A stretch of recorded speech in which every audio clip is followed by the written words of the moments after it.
అర్ధరాత్రి దాటాక కొత్త మట్టి వాసనతో నిండిపోయింది గాలి. వాళ్ళు ఎడతెరిపి లేకుండా మాట్లాడుకుంటున్నారు. మొదటిసారి లక్ష్మి భర్త ప్రేమను చూస్తుంది. నా బంగారు తల్లి అని రాము నోటి నుండి అప్రయత్నంగా వచ్చేసింది. లక్ష్మి కళ్ళల్లో కన్నీళ్లు ఆగడం లేదు. ఆనందంతో ఊపిరి ఆగిపోయినట్లయింది. తన మెత్తని చేతులతో రాము చేతులను గట్టిగా పట్టుకుంది. ఎప్పటికీ నన్ను వదలకు అనేలా.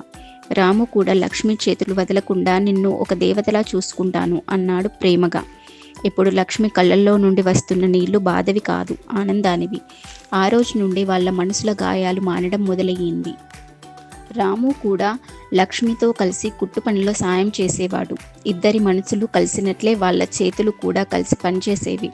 లక్ష్మి కుట్టిన చీరలకు పాండవుల వంక అనే పేరుతో ఆన్లైన్లో అమ్మకాలు మొదలెట్టారు. లక్ష్మి మొహంలో కల వచ్చింది. నవ్వులు తిరిగి వచ్చాయి. రాము సొంత వ్యాపారం స్టార్ట్ చేశాడు. మొదటి చీర సేల్ అయినప్పుడు హుసేన్ సాగర్ దగ్గర పిక్నిక్ చేసుకున్నారు ఇద్దరు. ఇప్పుడు వాళ్ళకో పాప పుట్టింది. ఆ పట్టుదారాల మధ్య పాప కేరింతలతో వాళ్ళ జీవితం చాలా ఆనందంగా సాగుతుంది. రాము కోపం పూర్తిగా తగ్గిపోయింది. ఇప్పుడు సరదాగా లక్ష్మిని ఆట పట్టిస్తుంటాడు. మళ్ళీ ప్రేమగా దగ్గరికి తీసుకుంటాడు.